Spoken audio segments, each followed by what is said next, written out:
ತಹಶೀಲ್ದಾರ್ ಅಧ್ಯಕ್ಷತೆಯಲ್ಲಿ ಕಲ್ಯಾಣ ಕರ್ನಾಟಕ ವಿಮೋಚನಾ ದಿನಾಚರಣೆ ಪೂರ್ವಭಾವಿ ಸಭೆ. ಕಲ್ಯಾಣ ಕರ್ನಾಟಕ ವಿಮೋಚನೆ ಅನ್ನುವುದಕ್ಕಿಂತ ಕಲ್ಯಾಣ ಕರ್ನಾಟಕ ಉತ್ಸವ ಆಚರಣೆ ಸೂಕ್ತ.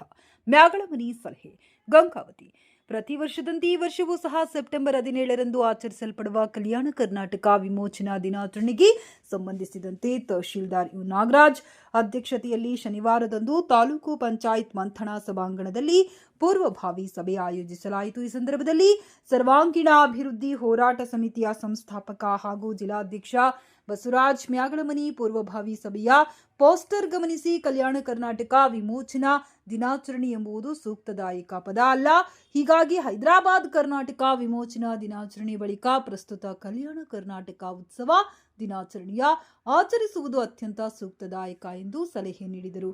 ಹಾಗೆ ಕರವೇ ಜಿಲ್ಲಾಧ್ಯಕ್ಷ ಪಂಪಣ್ಣ ನಾಯ್ಕ್ ಸಲಹೆ ನೀಡಿ 17ನೇ ತಾರೀಕಿನ ದಿನದಂದು ವಿದ್ಯಾರ್ಥಿಗಳಿಗೆ ಪರೀಕ್ಷೆ ಇರುವುದರಿಂದ ಆಚರಣೆಯಲ್ಲಿ ಪಾಲ್ಗೊಳ್ಳುವುದು ಸಾಧ್ಯವಾಗದ ಪ್ರಯುಕ್ತ ಅಂದು ಪರೀಕ್ಷೆ ರದ್ದುಪಡಿಸಿ ಬಹುತೇಕ ಎಲ್ಲ ವಿದ್ಯಾರ್ಥಿಗಳು ಭಾಗವಹಿಸುವಂತೆ ಶಿಕ್ಷಣ ಇಲಾಖೆ ಆದೇಶ ನೀಡುವಂತಾಗಬೇಕೆಂದು ಹೇಳಿದರು. ಇದಕ್ಕೂ ಪೂರ್ವದಲ್ಲಿ ಬೆಳಗ್ಗೆ 8 ಗಂಟೆ ಒಳಗೆ ಆಯಾ ಇಲಾಖೆಗಳಲ್ಲಿ ಹಾಗೂ ಶಾಲಾ ಕಾಲೇಜುಗಳಲ್ಲಿ ಧ್ವಜಾರೋಹಣ ನಡೆಸಿ ತಾಲೂಕು ಕ್ರೀಡಾಂಗಣದಲ್ಲಿ ಜರುಗಲಿರುವ ಸಾರ್ವಜನಿಕ ಧ್ವಜಾರೋಹಣಕ್ಕೆ ಕಡ್ಡಾಯವಾಗಿ ಭಾಗವಹಿಸಬೇಕು. ಧ್ವಜಸ್ತಂಭ ನಿರ್ಮಾಣ, ನಗರದಲ್ಲಿರುವ ಎಲ್ಲಾ ವೃತ್ತಗಳಿಗೆ ವಿದ್ಯುತ್ ದೀಪಾಲಂಕಾರ, ವಿದ್ಯಾರ್ಥಿಗಳಿಗೆ ಉಪಹಾರ, ಹೋಗಿ ಬರಲು ವಾಹನಗಳ ವ್ಯವಸ್ಥೆ ಸೇರಿದಂತೆ ಪ್ರೋಟೋಕಾಲ್ ಪ್ರಕಾರ ವೇದಿಕೆಯಲ್ಲಿ ಉಪಸ್ಥಿತರಿರಬೇಕು. ಯಾವುದೇ ಕಾರಣಕ್ಕೂ ಅನ್ಯ ವ್ಯಕ್ತಿಗಳಿಗೆ ಅವಕಾಶ ನೀಡಬಾರದು ಎಂದು ನಿರ್ಣಯಿಸಲಾಯಿತು.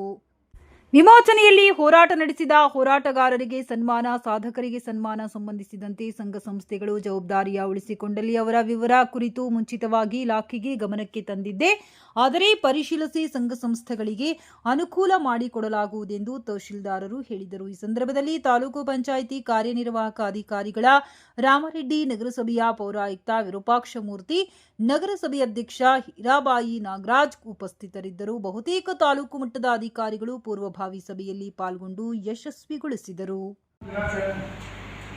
ಇದು ಹೈದರಾಬಾದ್ ಕರ್ನಾಟಕ ವಿಮೋಚನಾ ದಿನಾಚರಣೆ ಆಗಬೇಕು ಅಥವಾ ಕಲ್ಯಾಣ ಕರ್ನಾಟಕ ಉತ್ಸವ ಆಗಬೇಕು ಅಂತ ನಮಗೆ ಡೌಟ್ ಇದೆ.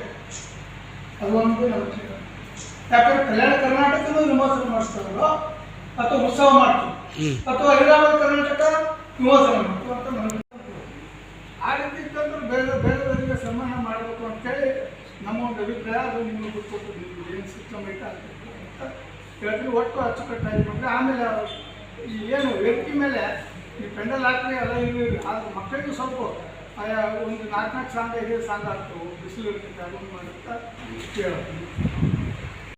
ಪ್ರೋಟೋಕಾಲ್ ಅಂತೇಳಿ ಅಲ್ಲಿ ಏನೂ ಮಾಡಬಾರ್ದು, ಎಲ್ಲ ಮಾಧ್ಯಮದವರು ಇರ್ತಾರೆ, ಮಕ್ಕಳು ಬರೋಕ್ಕೆ ಆದರೆ ಅದು ಉಲ್ಲಂಘನೆ ಆಗ್ತಾ ಇದೆ. ಈಗ ನಾವು ಎಷ್ಟೋ ಪೂರ್ವ ಸಭೆಗಳು ಈಗಾಗಲೇ 1947ರಿಂದ ಪ್ರಯೋಗ ಮಾಡ್ಲಿಕ್ಕೆ ಬಂದ್ವಿ. ಆಗಿದ್ದ ಆಗೋದು ತಪ್ಪುಗಳು. ನೀವು ಒಂದು ಸಲ ಪೂರ್ವ ಸಭೆಯಲ್ಲಿ ಯಾವುದೋ ಏನು ಮಾತಾಡ್ಬೋದು, ಹಂಗಾದ್ರು ಇಷ್ಟು ವರ್ಷ ಆದಮೇಲೆ ನಾವು ಅದ್ರ ಲೋಪದೋಷಗಳನ್ನು ತಿದ್ದಿಕೊಂಡು ಮುಂದುವರಿಬೇಕು. ಬರೀ ನಾವು ಅದೇ ಹೇಳ್ತಿದ್ರು, ಇಲ್ಲಿ ಏನಿಲ್ಲ ವ್ಯತ್ಯಾಸ. ಮನೆ ಅರೆಸ್ಟ್ ಈಗ ಯಾರು ಬೇಕು ಎಷ್ಟೇ ಅಷ್ಟೇ ಆಗ್ತದೆ. ಈಗ ಹೇಳಿದ್ರು ಸರ್, ನೀವು ಸರ್ ಅಬ್ಸರ್ವ್ ಮಾಡಿ, ಸುಮ್ಮನೆ ನಾನು ಹೇಳಾಗಲಿ. ಈಗ ಶಾಸಕರ ಆಪ್ತರು ಹಿಂದೆ ಕೂತಿದ್ರು ಅದೇ ನಾನು ನೋಡಿ ಸರ್, ನಾವು ಬಂದು ಕೊಡ್ಬೋದಾ, ಒಂದು ಮತ್ತೆ ಇದಕ್ಕೆ ಹೇಳಿದ್ದು ಇವಾಗ ಹಂಗೆ ಆಗ್ಬಾರ್ದು ಅಷ್ಟೇ. ನೋಡಿ ಅಧಿಕಾರಿಗಳು ಕಳಿಸಿ ವೇದಿಕೆ ಮೇಲೆ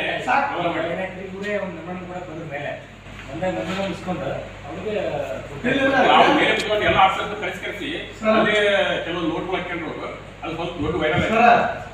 ಈಗ ನಾವು ಮುಂದಿನ ಪತ್ರ ಕೊಡೋಕೆ ಅಲ್ಲೇನು ಕೊಡೋದು ಅವಶ್ಯಕತೆ ಇದ್ದು ಕೊಡ್ತೀವಿ. ಬೇರೆ ಬೇರೆ ಚಟುವಟಿಕೆಗಳು ನಡೆದಕ್ಕೆ ನಾನು ಕೊಡ್ಬೇಕಾಗ್ತು. ಆಮೇಲೆ ಪೊಲೀಸರೊಂದಿಗೆ ಮೊದಲೇ ನಮ್ಮ ತೊಗೊಂಡೆ, ಯಾಕೆ ನಾನು ಕೊಟ್ಟೆ ಕಾನೂನು ಪ್ರಕಾರ ಮಾಡಬೇಕಂತ ಪೊಲೀಸರೊಂದಿಗೆ ತೊಗೊಂಡೆ. ನಾನು ಮುಂದಿನ ಪತ್ರ ಕೊಡ್ತೀನಿ 17 ತಾರೀಕಿಗೆ ಅಂತೇಳಿ ಇದು ಬಂದಿದ್ದೆ. ನಾನು ಕೊಡಬೇಡಿ ಒಂದು ಈ ಸಲ ಯಾರು ಕೊಡಲಾರ ಕೇಳಂತ ಅಧಿಕಾರಿಗಳು ಏನಂದ್ರೆ, ನೀವು ಅವರು ಈಗ MLA ಮಿನಿಸ್ಟರ್ ಅವ್ರು ಕೊಟ್ಟರು, ಅಧಿಕಾರಿಗಳು ಕೊಟ್ಟರು ಏನು. ಈಗ 17 9/2000 ನಮಗೆ ಈ ಭಾಗಕ್ಕೆ 6 ಜಿಲ್ಲೆಗೆ ಸ್ವತಂತ್ರ ಸಿಕ್ಕಿದ್ದೆ ನಾನು. ಈಗ ನನಗೆ ಸಂಪೂರ್ಣ ಸ್ವತಂತ್ರ ಸಿಕ್ಕಿಲ್ಲ ಅಂತ ನನ್ನ ಅನಿಸಿಕೆ. ಯಾಕಂದರೆ ಅವತ್ತೇ 17ಕ್ಕೆ ಎಕ್ಸಾಮ್ ಇಟ್ಟಾರೆ ಸರ್ ಮಕ್ಕಳಿಗೆ 1ನೇ ಕ್ಲಾಸ್ ಯಶಸ್ಸು. ನೀವು ಧ್ವಜಾರೋಹಣ ಮಾಡಿ ಎಕ್ಸಾಮ್ ಎಲ್ಲಿ ಬರೀಬೇಕು ಮಕ್ಕಳು, ಅಥವಾ ಎಕ್ಸಾಮ್ ಬರೀಬೇಕು ಅಥವಾ ಧ್ವಜಾರೋಹಣ ಮಾಡಬೇಕು ಅರ್ಥ ಆಗ್ತಿಲ್ಲ. ಈಗ ಅಧಿಕಾರಿಗಳು ಯಾಕೆ ಮೌನಾಗಿರಿ ಅಂತ ಅರ್ಥ ಆಗ್ತಿಲ್ಲ. ಅಲ್ಲ, ಇದು ಸ್ಟೇಟ್ ಲೆವೆಲ್ ಇಶ್ಯೂ. ಎಕ್ಸಾಮ್ಸ್ಗೆ ಸಂಬಂಧಪಟ್ಟಂಗೆ ಇದು ಬಂದ್ಬಿಟ್ಟು ನಮ್ಮ 6 ಜಿಲ್ಲೆಗಳಿಗೆ ಮಾತ್ರ ಸೀಮಿತ ಇರೋದು. ನಿಮ್ದು ಏನಿದೆ ಸಲಹೆ ಕೊಟ್ಟರೆ ಅದು ನಾನು ಸರ್ಕಾರ 12ರಿಂದ 17ರವರೆಗೆ ಎಕ್ಸಾಮ್ ಇದೆ. 17ನೇ ತಾರೀಕಿಗೆ ಸೈನ್ಸ್ ಎಕ್ಸಾಮ್ ಇದೆ ಅವತ್ತು ಸ್ಕೂಲ್ ಮಕ್ಕಳಿಗೆ. ಮತ್ತೆ ಅವರ ಸ್ಕೂಲ್ ಮಕ್ಕಳಿಗೆ ಫಂಕ್ಷನ್ಗೆ ಬರ್ತಾರೆ. ಎಂತ ಸರ್ ಟೀಚರ್ಸ್ ಬರೋಕ್ಕಾಗಲ್ಲ, ಯಾಕಂದ್ರೆ ಅವ್ರ ಡೆಪ್ಯೂಟ್ ಮಾಡಿರ್ತಾರೆ. ದಯವಿಟ್ಟು ಇದು ಭಾಳ ನಿರ್ಲಕ್ಷ್ಯ ಸರ್. ನಮ್ಮ ಭಾಗ ಮಾತ್ರ 6 ಜಿಲ್ಲೆ ಮಾತ್ರ ಇದು ಭಾಳ ನಿರ್ಲಕ್ಷ್ಯ ಇದೆ. ದಯವಿಟ್ಟು ಆ ಎಕ್ಸಾಮ್ ಅನ್ನ ಅವತ್ತಿನ ದಿವಸ 17 ತಾರೀಕಿಗೆ ಮುಂದಿರ್ಬೇಕಂದ್ರೆ ನನ್ನ ನೋಡಿರ್ತಾರೆ. ಇನ್ನೊಂದು ಸರ್, ಈಗ ಸರ್ಕಾರ ಕಡೆಯಿಂದ ಸರ್ಕಾರನೇ ಮಾನ್ಯ ಮುಖ್ಯಮಂತ್ರಿಗಳು ಹೇಳಿದ್ದಾರೆ. ಏನಂತ ಹೇಳಿರಪ್ಪ ಅಂದ್ರೆ ಕನ್ನಡಕ್ಕೆ ಆದ್ಯತೆ 99% ಕನ್ನಡಕ್ಕೆ ಆದ್ಯತೆ ಕೊಡೋದು ಅಂತ ಹೇಳ್ಯಾರ. ಈಗ ಯಾವ್ದನ್ನ ರಜಾ ಘೋಷಣೆ ಆದ್ರೆ ಗಂಗಾವತಿಯಲ್ಲಿ ಎಲ್ಲಾ ಶಾಲಾ ಕಾಲೇಜುಗಳು ರಜೆ ಕೊಡ್ತಾರೆ, ಉರ್ದು ಶಾಲೆ ರಜೆ ಕೊಡಂಗಿಲ್ಲ. ಅದು ಉರ್ದು ಶಾಲೆ ಕರ್ನಾಟಕ ಇದೋ ಅಥವಾ ಬೇರೆ ಕಡೆ ಇದೋ ಅರ್ಥ ಆಗ್ತಿಲ್ಲ. ದಯವಿಟ್ಟು ಮಾನ್ಯ ತಹಶೀಲ್ದಾರ್ ಸಂಬಂಧಪಟ್ಟ ಶಿಕ್ಷಣಾಧಿಕಾರಿಗಳಿಗೆ ಗುರ್ತು ಕೊಡಬೇಕು ನನಗೆ. ಮತ್ತೆ ಇನ್ನೊಂದು ಏನಪ್ಪ ಅಂದ್ರೆ ಅಲ್ಲಿ ಪ್ರತಿ ಸಲ ಅಲ್ಲಿ ಧ್ವಜಾರೋಹಣ ಮಾಡ್ತೀವಿ ಸರ್. ಮಾನ್ಯ ಕಮಿಷನರ್ ಸಾಹೇಬ್ರೆ, ಸ್ವಚ್ಛತೆಯಲ್ಲಿ ಕಡಿಮೆ ಇರ್ತಾರೆ ಸರ್. ಸ್ವಚ್ಛತೆ ಅಲ್ಲಿ ಧ್ವಜಾರೋಹಣ ಸರ್. ಹೌದು ಸರ್. ಈ ಮೊನ್ನೆ ಮೊನ್ನೆ ಮಳೆ ಬಂದು ಸ್ವಲ್ಪ ಭಾಳ ಅಸ್ತವ್ಯಸ್ತ ಆಗಿತ್ತು. ನಾವು ಪಾಪ ಅವ್ರು ರಾತ್ರಿ PWD ಅವ್ರ ಕಡೆಯಿಂದ ಎಷ್ಟು 4-5 ಇದು ತರಿಸಿ ಮಾಡ್ತಿದ್ದಾರೆ. ಮೊನ್ನೆ ನಾವು ನೀರೆಲ್ಲ ನಿಂತಿದ್ದು ಹೋಬಳಿ ತಾಲೂಕು ಕ್ರೀಡಾಂಗಣ ನಡೆದಾಗ ಹೋದಾಗ ಇಲ್ಲಿ ಗೆಲ್ಲಿ ಸರ್ ನೋಡಿ ಅದಕ್ಕೆ ಗಮನ ತರಕೈತಿ ಸರ್. ಮಾಡ್ತಿರಲ್ಲ ಇಲ್ಲ ನಿಮ್ಮಲ್ಲಿ ಅವರಿಗೆ ಅನುಮಾನ ಇಲ್ಲ ಸರ್. ದಯವಿಟ್ಟು ಈ ನಮ್ಮ ಧ್ವಜಾರೋಹಣ ಮಾಡಿ ಸರ್. ದಯವಿಟ್ಟು ಮಾಡಿ ತಹಶೀಲ್ದಾರ್ ದಂಡಾಧಿಕಾರಿಗಳೇ ಏನ್ ಮಾಡ್ತಾರೆ ಗೊತ್ತಿಲ್ಲ. 14 ತಾರೀಕು ಮಾತ್ರ ಏನ್ ಎಕ್ಸಾಮ್ ಅದಾವ ಬಂದಿರ್ಬೇಕು ಸರ್. ಸರ್ಕಾರ ಘೋಷಣೆ ಮಾಡುತ್ತೆ ಅವತ್ತಿನ ದಿನ ನಿಮ್ಮ ಶಾಲೆಗೆ ಕಂಪಲ್ಸರಿ ರಜೆ ಘೋಷಣೆ ಮಾಡ್ಬೇಕು ಅಂತ ಹೇಳಿ ಉರ್ದು ಶಾಲೆ ಬಂದಿಲ್ಲ.